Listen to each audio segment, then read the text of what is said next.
اعوذ باللہ من الشیطان اللعین الرجیم بسم اللہ الرحمن الرحیم الحمد للہ رب العالمین وصلی اللہ علی محمد وآلہ الطیبین الطاہرین۔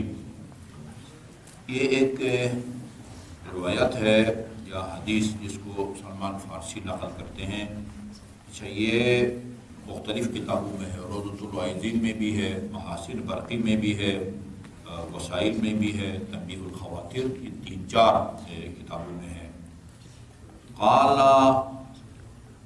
سلمان سلیمان، دونوں نام ہے نا، الگ الگ ہے، یہاں سلیمان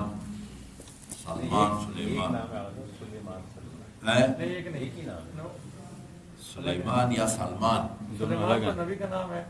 سلمان کس کا نام ہے؟ سلمان فارسی یہاں یہ نہیں ہے، نہیں سلمان سلیمان، یہ سلمان اور ہے، سلیمان اور ہے۔ اچھا جی، سلیمان میں سین کے اوپر پیش ہے، سلمان میں سین کے اوپر زبر ہے۔ اچھا، یہ یعنی کئی لحاظ سے دلچسپ ہے۔ قال سلمان اوصانی خلیلی رسول اللہ صلی اللہ علیہ وآلہ۔ اچھا، مجھے میرے دوست رسول خدا نے وصیت فرمایا۔ ٹھیک ہے، کوئی تعجب نہ کرے کہ بھئی لوگ فوراً جو ہے نا وہ اعتراض کے لیے منہ کھولے بیٹھے ہوئے، توہین ہو گئی جی رسول خدا کی۔ حضرت ابراہیم اور خدا میں فاصلہ زیادہ ہے یا سلمان فارسی اور رسول اللہ میں؟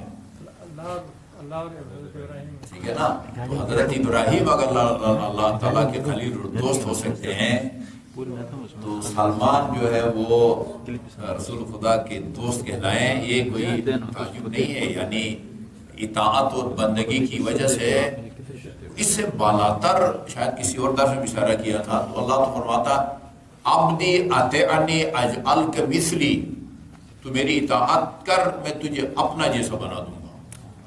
میں کن کہتا ہوں تو ہو جاتا ہے، تو بھی کن کہے گا تو ہو جائے گا۔ اور یہ ہمیں امام معصوم علیہ السلام کی تاریخ میں ملتا ہے، خصوصاً امام موسیٰ کاظم کے بارے میں نے پڑھا ہے۔ وہ پتہ نہیں ابو ہاشم جعفری نے اپنی ضرورت کا اظہار کیا، وہ آپ نے لکیر کھینچی، کہا کہ وہاں سے جو ہے نا وہ مٹی کے نیچے سے وہ سونا وہ پہلے سے امام نے وہاں پر وہ دفن نہیں کیا ہوا تھا۔ وہ اسی کو کن فیکن کہتے ہیں، یعنی مطلبی ہوتا ہے بندہ مظہر صفات خداوندی بن جاتا ہے۔ وہ اس حدیث میں بھی ہے نا کہ بھئی لا یزال عبدی المؤمن یتقرب الی بالنوافل فاذا تقرب الی احببتہ، میرا بندہ جو ہے نوافل کے ذریعے میرا قرب حاصل کرتا ہے، اور جو میرا قرب حاصل کرتا ہے اس کو میں اپنا محبوب بنا دیتا ہوں، جس کو میں اپنا محبوب بنا دیتا ہوں اس کو اپنا ہاتھ بنا دیتا ہوں، آنکھ بنا دیتا ہوں، اور یہ بنا دیتا ہوں۔ اس کا مطلب کیا ہوتا ہے؟ پھر وہ مظہر صفات خداوندی بن جاتا ہے، وہ صاحب کرامت بن جاتا ہے، وہ پھر صاحب معجزہ بن جاتا ہے نا۔ تو یہ اس کو کوئی حیرت نہیں ہونی چاہیے کہ یہ سلمان نے رسول خدا کی شان میں جسارت کی، تو کجا رسول خدا کجا، ٹھیک ہے نا۔ امام زمان نے شیخ مفید کو بھائی کہا ہے، الاخ السدید، اس توقیع کے اندر الاخ السدید ہے، تو یہ حیرت نہیں ہونی چاہیے۔ اوصانی رسول اللہ صلی اللہ علیہ وآلہ بسبع خصال لا ادعہن علی کل حال، 7 خصلتیں، 7 وصیتیں کی ہے۔ سلمان سے کہا کہ ان 7 خصلتوں کو، عادتوں کو، یا آپ کہیں کہ معمولات زندگی کو کبھی ترک نہیں کرنا۔ ان 7 خصلتوں کو یا عادات کو کبھی ترک نہیں کرنا۔ نمبر 1، اوصانی ان انظر الی من هو دونی ولا انظر الی من هو فوقی، ہمیشہ، البتہ یہ دنیا کے بارے میں ہے، دنیا کی سطح زندگی، دنیا کی طرز زندگی، ٹھیک ہے جی، اس میں ہمیشہ اپنے سے نیچے کے جو افراد ہیں نا، آپ کے پاس اگر سائیکل ہے تو ان کو دیکھو جو پیدل چلتے ہیں، ٹھیک ہے جی۔ اچھا، آپ کے پاس موٹر سائیکل ہے تو پھر اس کو نہ دیکھو جس کے پاس کار ہے، ٹھیک ہے۔ آپ کے پاس مہران گاڑی ہے تو اس کو نہ دیکھو جس کے پاس کیا BMW ہے مثلا۔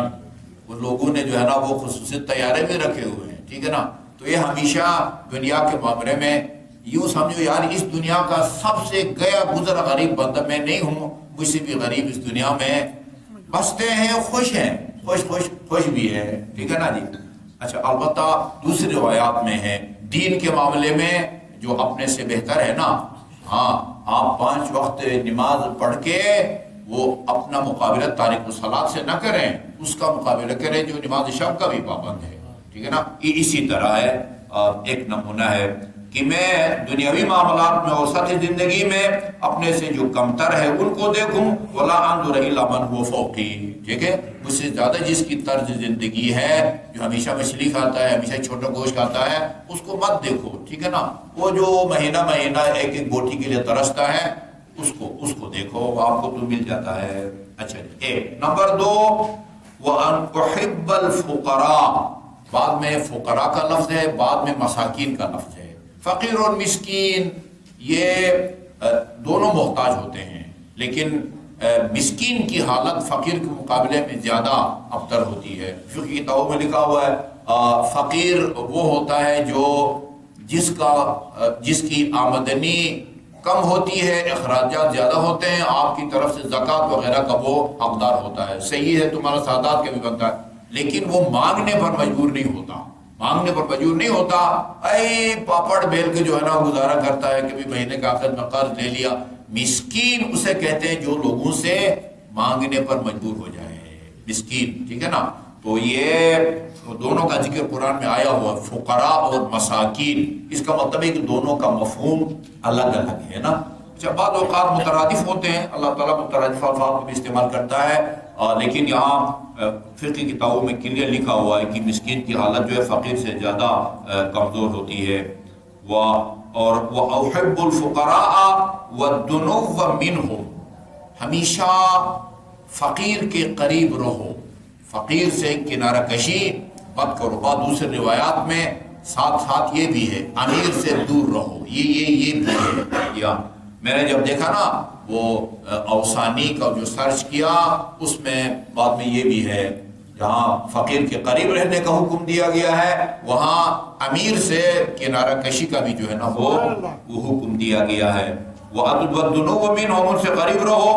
وَأَنْ أَقُولَ الْحَقَّ وَإِنْ كَانَ مُرًّا، یہ حق کی بات کرو چاہے وہ کتنی بھی تلخ ہو، حق کی بات کرو، بے شک یہ پہلی اور آخری دعوت ہو مجلس کی۔